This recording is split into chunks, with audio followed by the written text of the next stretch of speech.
Olá, o nosso programa hoje vai conversar com o autor, o biógrafo oficial do humorista e comediante Ronald Golias, Luiz Carlos Barbano, que fala com a gente diretamente de São Carlos. Muito obrigado pela sua presença, por ter aceitado o nosso convite. Eu que agradeço o convite, Rodrigo. E falar de Ronald Golias para mim é sempre um prazer, né? É uma satisfação enorme porque é uma figura maravilhosa. Então a gente tem que sempre prazer em falar sobre Golias. Vamos falar primeiro sobre a São Carlos, né? Porque você também é de São Carlos, assim como o Golias. Fala pra gente que tipo de cidade que é São Carlos e a São Carlos que mais marcou você na infância. Olha, São Carlos hoje é uma cidade que tem por volta de 250 mil habitantes e é uma cidade hoje industrial. Ela começou na economia cafeira, gado de corte, gado de corte não, gado leiteiro, e depois ela começou a se industrializar com a chegada das universidades, da USP Federal. Criou-se aqui na cidade por função dos cursos, né, de engenharia, criou-se um segmento muito tecnológico, né, a formação dos alunos. E a cidade aproveitou esse potencial, né, de formação tecnológica, aliada também à questão dos imigrantes italianos, né, da região que eles vieram. Era um pessoal muito ligado à indústria na Itália, né, à manufatura na Itália. E quando eles chegaram aqui, eles não se deram muito bem na agricultura. E à medida que o tempo foi passando, que eles foram conseguindo alguns recursos, eles foram migrando para a cidade e abrindo as suas próprias empresas, que foi o início da industrialização em São Carlos. Então, hoje a cidade é fortemente tecnológica, industrial, com grandes empresas. E a cidade que eu nasci, na época que eu nasci, era essa cidade um pouco mais rural, um pouco mais acanhada, né? Mas uma cidade muito acolhedora, cheia de história. Enfim, quem nasce aqui é um pouco suspeito para falar da cidade, mas é uma cidade acolhedora.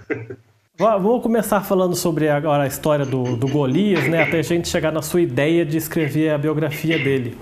No livro, você conta que quando você tinha 15, 16, 17 anos, que você estava no seu primeiro emprego, você um dia viu entrar na loja, ou o Golias estava parado num carro fora. Queria que você contasse um pouco dessa situação para a gente. Isso, era 17 anos, eu tinha 17 anos, era o meu primeiro emprego, e eu preocupado lá no dia a dia, né, tentando mostrar serviço para se manter no emprego. Um dia aparece na porta da loja uma caminhonete com uma figura que eu estava acostumado a ver apenas pela televisão, né?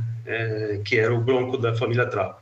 O Golias era o próprio Bronco, né? Ele sempre foi um humorista de cara limpa, então o personagem que ele fazia na família Trapo, da TV Record, era o mesmo que estacionava aqui com a caminhonete.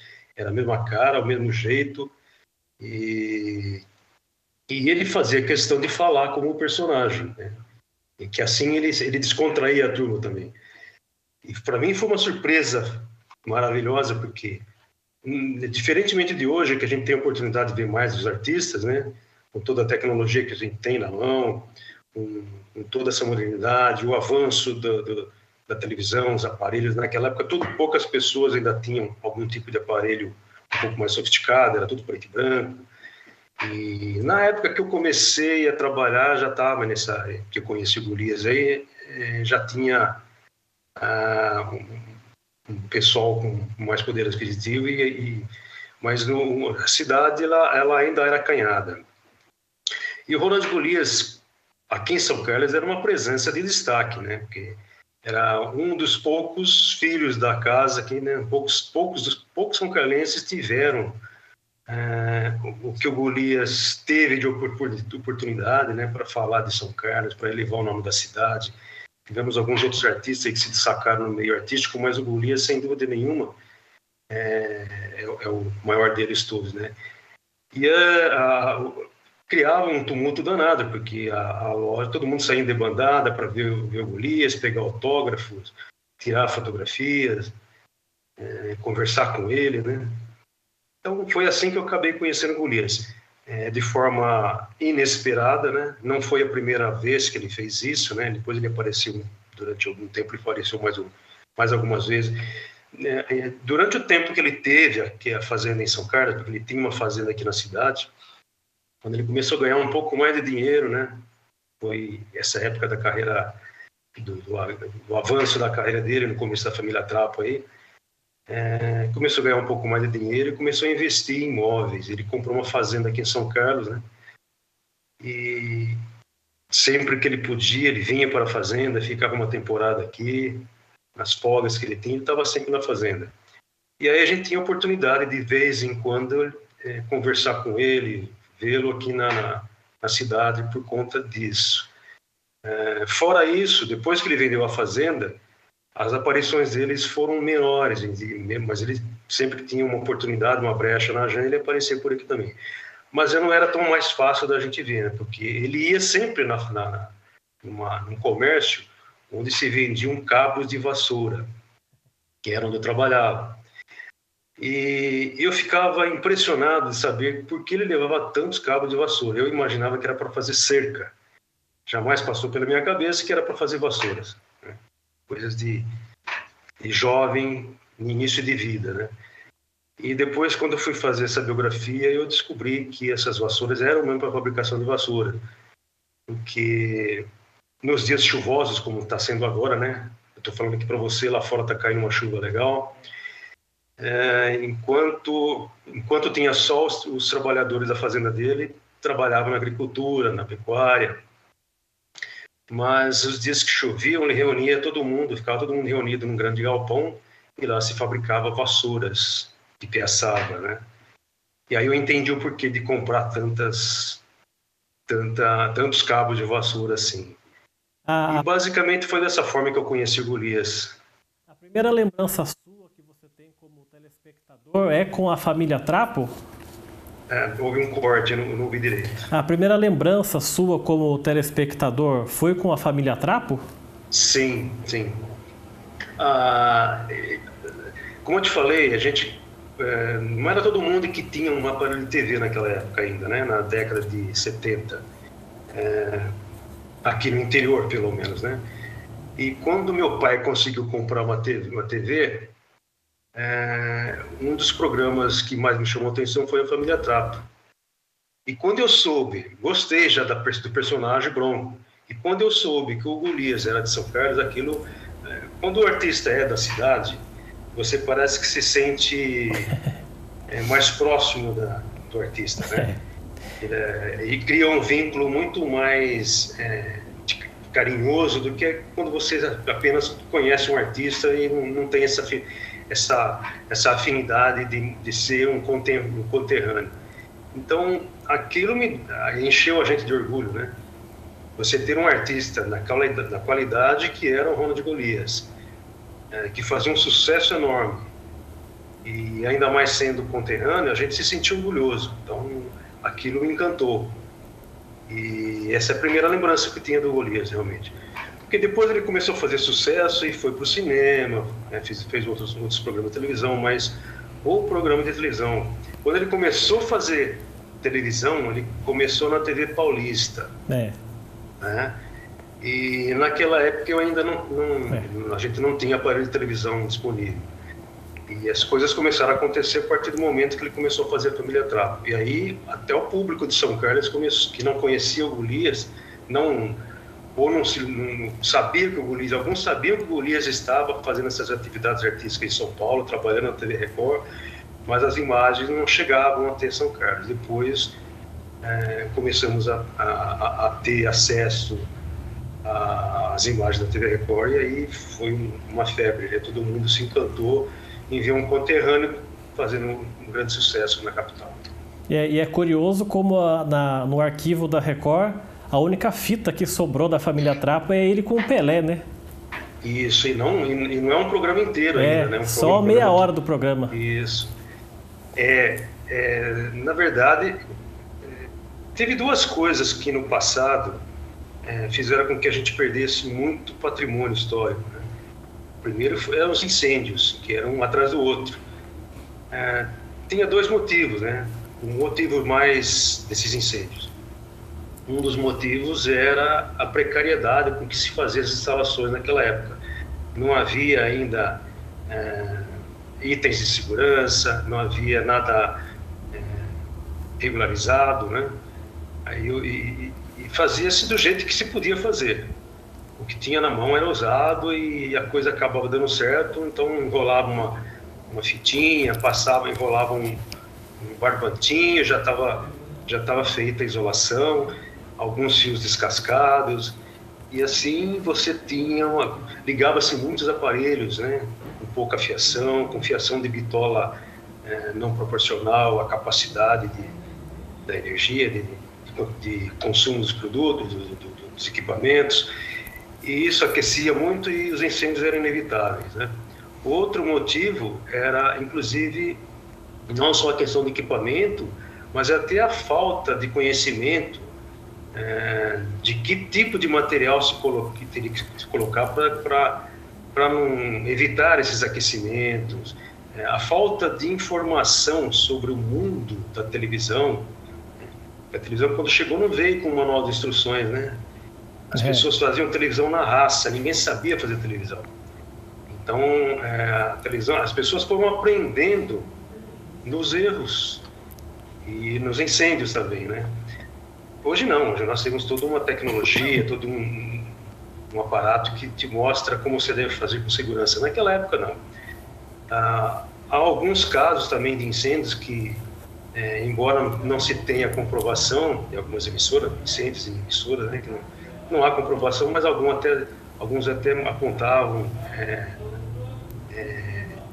algumas retaliações por parte política, até de uma emissora contra outra, enfim, isso aí já entra na base da especulação. Mas o que realmente provocava esses acidentes era a precariedade do que se fazia na época. E essa ideia sua de escrever a biografia, ela surge a partir de que momento? Pois é, o Golias, quando ele morreu, em 67, quando ele começou, estava na família Trapo, ele já tinha recebido uma homenagem do município de São Carlos, que deu a ele um título de cidadão honorário. Depois, quando ele morreu, em 2005, a gente esperava que a cidade fosse fazer mais algum tipo de homenagem. E fez. Em 2007, foi formada uma praça, que chama Praça Ronald Golias. Entretanto, ela fica num bairro muito distante, de periferia. O problema é o seguinte, eu acho que o local onde essa praça está localizada, ela não permite que as pessoas, ao visitarem São Carlos, conheçam esse espaço. Tá? E os próprios são carlenses dificilmente se dirigem a esse local, até o bairro, porque não há o que fazer no bairro, porque você tem que... tudo que você vai fazer, você tem os pontos centrais, então você não tem muita motivação para ir até aquele bairro, e aí você tem a oportunidade de passar pela praça, conhecer a praça. Esse é o único ponto que eu considero que não traz muito atrativo para a praça. Então ela ficou uma praça um pouco esquecida, de maneira que se você pergunta para as pessoas hoje aqui em São Carlos, muitos poucos sabem que existe essa praça, porque não vê. Essa praça que tem a estátua dele? Não. A praça que tem a estátua é de Serra Negra. Essa sim está num ponto localizado, porque é em frente à prefeitura. Então, quando a praça está localizada, ou o monumento está localizado numa praça em que ela tem um grande fluxo de pessoas que passam por perto por necessidade de compromissos financeiros, profissionais, ou de diversão, né, ou de lazer, você faz com que essa praça seja visível, esse monumento seja visível. E, lamentavelmente, a Praça Ronald Golias não tem essa visibilidade que era legal que se tivesse. Depois, em 2017... então, antes de falar isso, depois que se fez a praça, a ideia, quando se inaugurou a praça, havia uma promessa de que a casa onde morava Ronald Golias fosse transformada no museu. E a casa era uma propriedade particular, no centro da cidade, bem próximo do mercado municipal, uma região central, E a prefeitura iria comprar essa praça e transformar no museu. Depois de 2 anos isso aconteceu. E de maneira que em 2017 isso aconteceu, ela foi transformada numa praça, no museu. O museu está lá, ele existe, é pequeno, porque a casa era muito pequena, muito simples, a casa que o Golias... Não é a casa que o Golias nasceu, essa já não existe mais. Ela ficava na mesma rua e um pouco mais distante, bem próximo da linha férrea. Mas a casa onde ele morou, logo depois que ele nasceu, ele já mudou-se para esta casa mais próximo do centro. E ali ele ficou até os 11 anos, quando ele foi com a família para São Paulo. Mas ainda tem um probleminha essa casa. A exemplo da Praça do Golias, que fica num ponto onde tem pouca visibilidade, a casa do Golias tem muita visibilidade, para quem passa de carro e para quem anda a pé. Mas ela como museu, ela tem um defeito muito grave, ela não tem onde estacionar. Então, como é que você pode levar um turista, um ônibus com turista? Eu sou técnico do turismo também. Como é que você pode levar um grupo de turistas, vamos levar crianças de escolas para visitar, fazer um trabalho de reeducação, sobre o Conde de Golias? Você não tem como levar um ônibus de crianças para visitar, porque não tem, nem próximo da casa, não tem onde estacionar um ônibus. Como é que você leva um grupo de idosos, que são... O Golias, ele tem um público já de uma faixa etária bastante avançada, que se lembra dele. Então, como é que você pode levar idosos para visitar uma casa que você não tem acesso nem de carro, não tem nenhuma vaga para estacionar, porque é em pleno centro comercial. Então, a gente tem esses probleminhas para administrar, né? A gente dá um jeito, para o ônibus, fecha o trânsito, todo mundo desce, um guia auxiliar leva as pessoas com cuidado até a casa é pequena, você não pode pôr 40 pessoas lá dentro de uma vez só. Enfim, a gente vai dando um jeito para que as coisas possam acontecer, mas é complicado. Mas respondendo, tive que falar um pouquinho disso tudo para te explicar o porquê do trabalho do Golias, a biografia. Próximo da inauguração dessa casa, Museu do Golias, eu visitei, eu estava fazendo uma obra aqui na minha casa e precisava de alguns itens de construção e procurei o Irineu Gualtieri. Irineu Gualtieri é um dos 3 grandes amigos que o Golias deixou em São Carlos, que eram, na época de criança, eles eram todos amiguinhos, que saíam para catar esterco para poder vender depois e ganhar algum dinheirinho extra. E o Irineu Gualtieri era um deles. Os 3 grandes amigos que ficaram eram o Irineu Gualtieri, o Euclides Gomes dos Santos, que nós vamos falar do Euclides depois, e também o Olindo Mahara. Essas 3 pessoas foram pessoas especiais aqui em São Carlos para o Golias. E foram pessoas amigos de uma vida inteira, né? E aí eu perguntei para o senhor Irineu Gualtieri, ele também era um dos que estavam tentando transformar a casa em museu, colaborando com itens, doação de itens. Ele também tinha uma casa que vendia material de construção, que é bem próxima dessa casa. E eu, conversando com o senhor Irineu, falei: senhor Irineu, vai sair a casa do Golias, vai sair o museu? Ele falou assim: no que depender de mim, não há problema, que eu já doei tudo. E aí eu falei assim: nossa, eu acho que São Carlos não fez para o Golias o que o Golias fez por São Carlos, né? Ele falou assim: então essa casa é uma justa homenagem que vai fazer para ele. E aí, quando eu fui para casa, eu fiquei pensando nisso. Puxa vida, a gente fala o que o município, o que as autoridades vão fazer para homenagear uma personalidade da cidade. E o que eu, como cidadão, poderia fazer? Aí eu tinha pensado em escrever artigos para jornal falando sobre o Golias. Cheguei até começar a escrever um artigo, no meio desse artigo eu falei: mas espera aí, se eu vou escrever sobre o Golias, por que não escrever a história do Golias e transformar isso no museu? Porque quem vai ler o jornal vai ficar sabendo, quem não vai ler o jornal, quem está morando em outra localidade do país, não tem acesso a esse jornal. Então, eu, em vez de escrever uma matéria, eu vou escrever a história, a biografia de Ronald Golias, que é muito mais interessante. foi daí que nasceu a ideia de escrever sobre Ronald e Golias. Tá certo, a gente vai fazer então o nosso primeiro intervalo aqui. O Gente em Destaque volta daqui a pouco. Até já.